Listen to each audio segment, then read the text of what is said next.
Kim Pan-gon mundur, FAM resmi tunjuk pelatih Spanyol jadi pengganti. Keputusan mundur Kim Pan-gon dari kursi pelatih timnas Malaysia yang cukup mendadak langsung direspons Asosiasi Sepak Bola Malaysia, FAM. Pan-gon yang melatih Malaysia sejak 21 Januari 2022 memiliki kontrak menangani Harimau Malaya hingga Desember 2025, namun pelatih asal Korea Selatan itu memutuskan angkat kaki pada Selasa 16 Juli. Sebagai informasi, Pan-gon telah bertemu dengan manajemen FAM untuk menyampaikan keinginannya memperpendek durasi kontrak, ujar Wakil Presiden FAM, Datuk Wira Muhammad Yusof Haji Mahadi. Ditinggal Pan-gon, Malaysia menunjuk juru taktik asal Spanyol Pau Martí Vicente sebagai pelatih sementara. Vicente sebelumnya merupakan asisten dari Pan-gon. Kini Vicente akan melaksanakan tugas dengan bantuan asisten lain yaitu Ella Farasan serta deretan pelatih asal Korea Selatan yang sebelumnya membantu Pan-gon yaitu Park Bo-bae sebagai asisten pelatih, Ko Junho yang melatih kiper, Park Ji-hyun yang menjadi pelatih kebugaran, dan analis performa Lim Jae-hoon. Yang pasti tugas pertama Pau Martí sebagai penjabat pelatih kepala Harimau Malaya adalah memimpin tim untuk kompetisi Pesta Bola Merdeka 2024 yang akan berlangsung di Stadion Nasional Bukit Jalil pada bulan September ini dengan diikuti 3 tim lainnya yaitu Tajikistan, Lebanon, dan Filipina, jelas Datuk Wira Muhammad Yusof Haji Mahadi.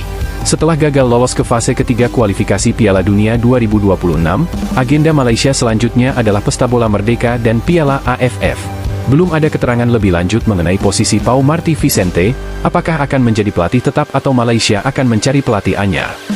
Kasus Kim Pan-gon dianggap tak lazim. Media asal Korea Selatan, Best 11, melaporkan Kim Pan-gon melakukan jumpa pers pada hari Selasa 16 Juli 2024. Pada jumpa pers itu, Kim Pan-gon menyatakan mundur dari timnas Malaysia. Menurut Best 11, kasus Kim Pan-gon aneh bagi publik Korea Selatan. Sebab, tidak lazim bagi seorang pelatih membuat jumpa pers untuk mengumumkan pengunduran diri. Hal yang tidak lazim bagi seorang pelatih untuk mengadakan jumpa pers pengunduran diri. Sebagian besar federasi atau klub biasanya hanya mengeluarkan pernyataan saat mengumumkan pengunduran diri atau pensiunnya pelatih, tulis Best 11. Apa alasan Kim Pan-gon mundur? Kim Pan-gon sejatinya punya kontrak jangka panjang dengan timnas Malaysia. Dia masih terikat kontrak untuk jadi pelatih hingga Desember 2025. Namun, Kim Pan-gon memilih untuk mundur. Best 11 tidak menjelaskan lebih jauh soal alasan Kim Pan-gon mundur dari posisi pelatih Malaysia. Mereka menyebut bahwa Kim Pan-gon awalnya ingin bertahan di Malaysia dan memimpin tim di Piala AFF 2024. Namun, Kim pulang ke Korea pada akhir Juni setelah laga melawan Chinese Taipei dan beristirahat serta banyak memikirkan masa depannya. Setelah banyak pertimbangan, tampaknya ia memutuskan untuk mencari langkah lain, tulis Best 11. Kegagalan di kualifikasi Piala Dunia 2026 zona Asia. Kim Pan-gon membawa Malaysia lolos ke babak semifinal Piala AFF 2022. Setelah itu, dia memimpin Faisal Halim dan kolega lolos dan berlaga di Piala Asia 2023. Walau gagal di fase grup, performa Malaysia cukup bagus. Paling baru, Kim Pan-gon memimpin Malaysia di putaran kedua kualifikasi Piala Dunia 2026 zona Asia. Malaysia mampu meraih 10 poin dari 6 laga. Capaian yang tidak buruk, akan tetapi mereka gagal lolos ke ronde ketiga. Selama jadi pelatih, Kim Pan-gon memimpin Malaysia pada 35 laga. Dari laga itu, dia memberikan 20 kemenangan dan 5 hasil imbang. 10 laga tersisa berakhir dengan kekalahan. Bagaimana menurut kalian? Sangat sedih, inilah pernyataan lengkap FAM soal Kim Pan-gon mundur dari timnas Malaysia.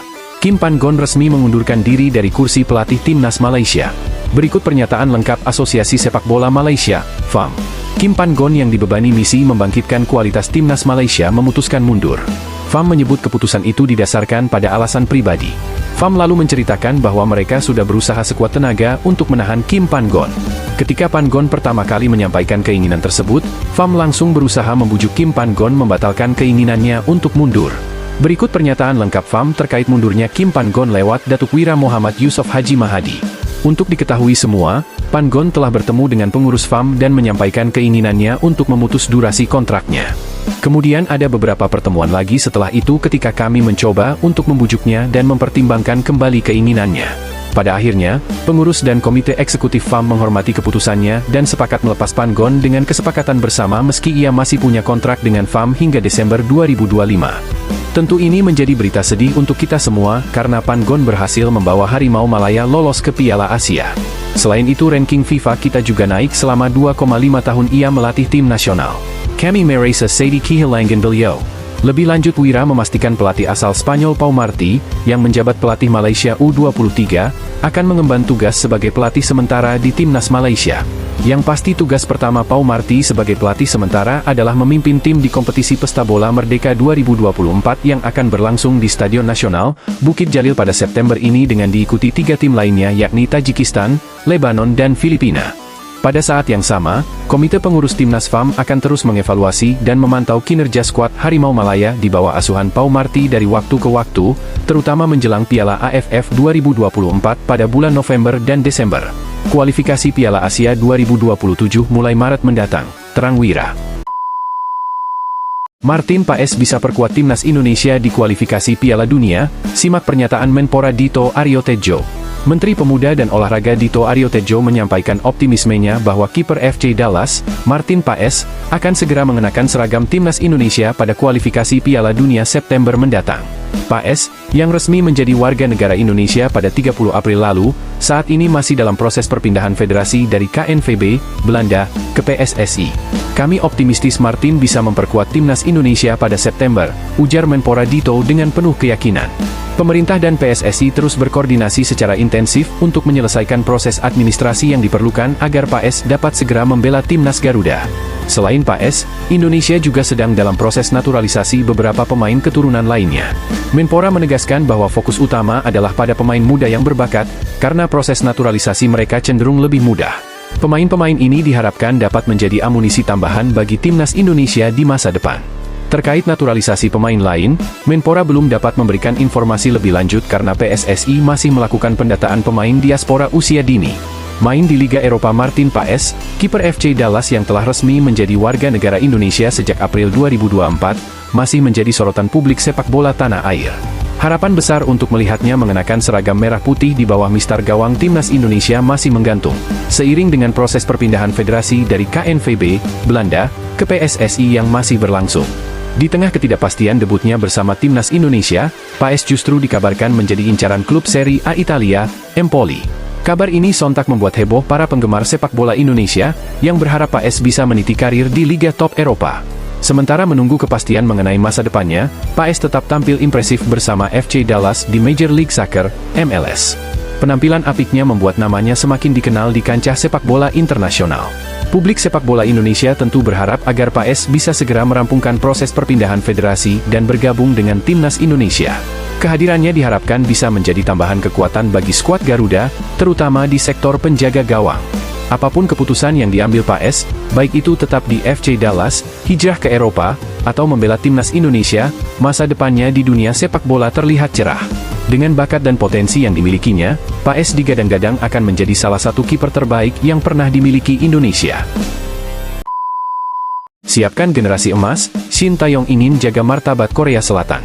Shin Tae-yong menyatakan dukungan dari fans Korsel dan Indonesia sangat penting bagi skuad Garuda di putaran 3 kualifikasi Piala Dunia. Apa yang terjadi? Shin Tae-yong belum lama ini telah memperpanjang kontraknya untuk menangani timnas Indonesia hingga 2027. Media Korea Selatan, Chosun, menyebutkan Tae-yong kini sedang mempersiapkan generasi emas buat timnas Indonesia dalam petualangannya di negara Asia Tenggara ini. Gambaran besar. Tae-yong dinilai telah mendapatkan kesuksesan dengan memberikan hasil yang memuaskan bagi Indonesia di turnamen berbagai kelompok umur.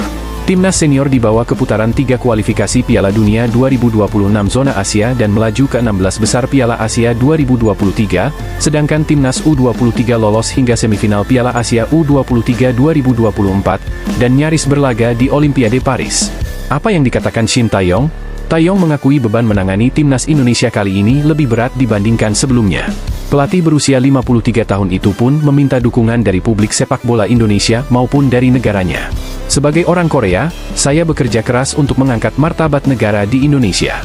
Meskipun saya tidak bertanggung jawab atas tim sepak bola Korea, saya berharap fans Korea menyemangati saya karena saya tampil baik di Indonesia, ucap Tae-yong di sela-sela peresmian Shin Tae-yong Football Park di Yeongdeokgan. Saya meminta fans Indonesia untuk lebih menyemangati saya di putaran ketiga kualifikasi Piala Dunia. Ketua Umum PSSI Erick Thohir dan saya melakukannya dengan baik. Jadi, mohon perhatikan saya dengan antusias. Mantan manajer timnas ini, kritik Shin Tae-yong. Mantan manajer timnas Indonesia tahun 2000, Irawadi Hanafi mempertanyakan kontribusi ST yang tak kunjung memberikan gelar juara pada skuad Garuda. Dia udah ngasih juara apa sama kita, belum kan? Tanya Irawadi Hanafi yang merupakan mantan manajer Timnas Indonesia tahun 2000 lalu. Meskipun demikian, Irawadi mengatakan bahwa dirinya tak keberatan dengan siapapun yang nantinya akan menjadi pelatih Timnas. Memang Shin Tae-yong merupakan sosok pelatih yang populer di Indonesia, namun jangan sampai karena ingin dilatih olehnya akan merugikan kita, paparnya. Harusnya kita bisa menjadi Raja ASEAN dengan mengikuti kejuaraan AFF dan kita bisa menjuarainya, paparnya. Masyarakat kita kan maunya juara karena baru bisa hebat dibilang kalau kita menjadi juara dan itu ceritanya akan panjang. Selain itu yang dicatat dalam sejarah adalah juara. Adapun kompetisi yang paling mungkin untuk kita menangi adalah Piala AFF dan kita jangan menghindar, kita harus ambil bagian di sana, tegasnya dalam podcast Bicara Bola. Dalam kesempatan itu, Irawadi juga meminta agar pemain naturalisasi hanya di tim U23 saja dan jangan sampai ke tim di bawahnya. Kalau dari U16 serta lainnya pakai pemain naturalisasi, bagaimana mereka dapat naik ke tim senior? Bagaimana menurut kalian? Thailand protes ke FIFA, minta Indonesia keluar dari jalur sepak bola ASEAN. Thailand baru-baru ini menghebohkan publik pasalnya tim Gajah Putih ini menolak agar timnas Indonesia bermain di jalur ASEAN bersama Malaysia, Filipina, Singapura, termasuk timnas Thailand. Bukan hal tabu lagi saat ini hampir 90% skuad Indonesia diisi oleh pemain Eropa, khususnya Belanda. Sebut saja ada Tom Haye, Ragnar Oratmangoen, Nathan, dan yang terbaru Martin Paes. Membuat skuad Indonesia dipantau oleh Thailand. Jengkel dengan PSSI, kenapa? Thailand langsung jengkel terhadap PSSI karena pergerakan proses naturalisasi semakin kuat. Tim Gajah Putih yang selama ini dikenal sebagai Raja Sepak Bola ASEAN, mengaku jika ke depan Indonesia akan menjadi pesaing terberatnya. Bahkan jika melihat gambaran skuad yang dibesut oleh Shin Tae-yong, sungguh mengerikan. Sekarang rival utama kami adalah Indonesia dengan para pemain naturalisasinya, tulis pernyataan Thailand dilansir dari laman Sports Tream. Ingin Indonesia keluar dari zona ASEAN. Lebih lanjut, tim Gajah Putih ingin Indonesia diusir dari zona ASEAN karena kebanyakan pemainnya menggunakan pemain Eropa. Ada baiknya jika Indonesia bergabung dengan zona lainnya agar bisa mendapat lawan yang seimbang, tutup pernyataan dari Thailand. Dibalas oleh anggota PDI. Anggota PDI, Ferdinand Hutahayan langsung membalas pernyataan kubu timnas Thailand dengan menyebut PSSI dan Erick Thohir memalukan. Ia memberikan sindiran dengan menyebut timnas Indonesia saat ini tidak lagi Nusantara. Alasannya karena hadirnya beberapa pemain dari benua Eropa dan federasi pun disebut sebagai penikmat fasilitas pro player. Saya sampaikan bahwa timnas kita saat ini sudah tidak lagi Nusantara tapi diisi oleh para penikmat fasilitas pemain pro. Jadi tidak ada semangat kebangsaan lagi di dada mereka, terangnya. Ia juga meminta PSSI agar menghormati pemain lokal yang sudah berjuang untuk bisa menjadi pemain bola profesional. Bagaimana menurut kalian? Terungkap, inilah penyebab banyak pemain keturunan yang menolak bela timnas Indonesia. Tidak bisa dipungkiri banyak sekali pemain-pemain keturunan Indonesia yang kini berkarir di Eropa, salah satunya Belanda. Meski begitu, banyak juga pemain-pemain keturunan itu yang belum mau membela timnas Indonesia. Pencarian pemain-pemain keturunan untuk membela timnas Indonesia dimulai dari era PSSI dipimpin Muhammad Iriawan. Ada 4 pemain keturunan yang akhirnya setuju membela timnas Indonesia. Mereka adalah Elkan Bagot, Sandy Walsh, Jordi Amat, dan Shane Patinama. Proses pencarian pemain-pemain keturunan pun berlanjut di era Erick Thohir, bahkan lebih banyak. Tercatat sampai saat ini ada sekitar tambahan 9 pemain keturunan di timnas Indonesia. Bahkan, PSSI masih terus berburu pemain-pemain keturunan demi membela timnas Indonesia. Pasalnya, timnas Indonesia akan tampil di putaran ketiga kualifikasi Piala Dunia 2026 zona Asia. Beberapa pemain pun didekati oleh PSSI, salah satunya Ula Romeni. Meski begitu, belum ada kabar pasti apakah pemain tersebut mau membela timnas Indonesia atau tidak. Anggota Exco PSSI, Arya Sinulinga, mengatakan ada faktor besar yang membuat pemain-pemain keturunan menolak dinaturalisasi untuk bela timnas Indonesia. Kata Arya, para pemain keturunan tersebut masih berhasrat ingin membela negara asalnya. Terlebih di Indonesia tidak ada 2 kewarganegaraan, berbeda dengan beberapa negara lain. Selain itu, para pemain keturunan masih sangat muda dan masih ingin mengembangkan karirnya. Pemain tersebut merasa bahwa dia masih mungkin main di timnas yang sekarang, negara asalnya. Biasanya itu, kata Arya. Lanjut Arya, ia tidak mempermasalahkan keputusan tersebut. Sebab, hal itu sangat berkaitan dengan masa depan si pemain tersebut. Jadi mereka itu penuh pertimbangan. Kalau saya pindah ke Indonesia, sampai kapanpun saya tidak bisa main lagi di sini, negara asalnya. Itu pertimbangan berat bagi mereka. Itu pertimbangan karir dan sebagainya, kata Arya. Arya juga meminta kepada warganet untuk tidak memberikan pesan buruk kepada pemain tersebut apabila menolak gabung ke timnas Indonesia. Masyarakat Indonesia harus bisa memaklumi pilihan dari pemain keturunan itu. Oleh karena itu kita harus maklumi. Bukan soal itu, ini soal masa depan hidup dia, pilihan-pilihan hidup dia. Jadi kita harus hargai. Jadi biasanya kegagalannya hanya di situ, bukan hal lain-lain, pungkas Arya. JJ bocorkan isu hubungan Elkan Bagot dan Shin Taeyong. Permasalahan bek timnas Indonesia itu ternyata begini.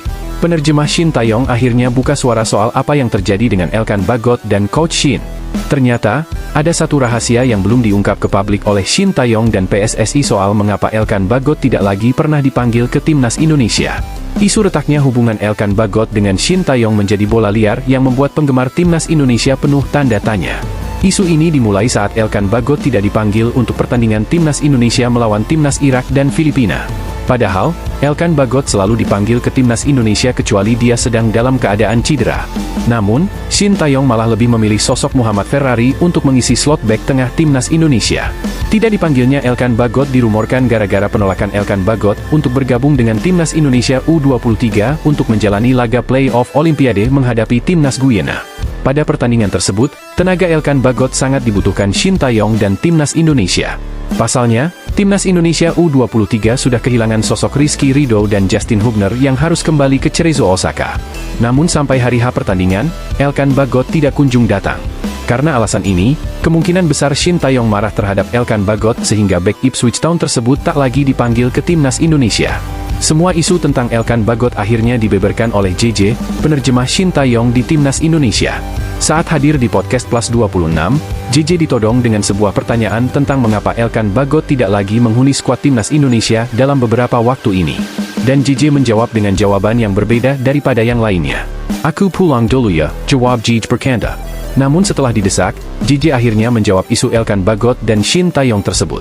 Dia menjawab bahwa permasalahan tersebut sebenarnya sudah dijelaskan oleh Coach Shin sejak dulu. Coach Shin menjawab bahwa alasan mengapa bek timnas Indonesia itu tidak dipanggil. Kayaknya sudah dijawab oleh Coach Shin di media, jawab JJ. "Jawab apa?" tanya host Plus 26. "Bahwa tanya saja ke Elkan," tambah JJ. Dari jawaban JJ ini menunjukkan bahwa Elkan Bagot memiliki kesalahan pada Shin Taeyong sehingga dia tidak lagi dipanggil.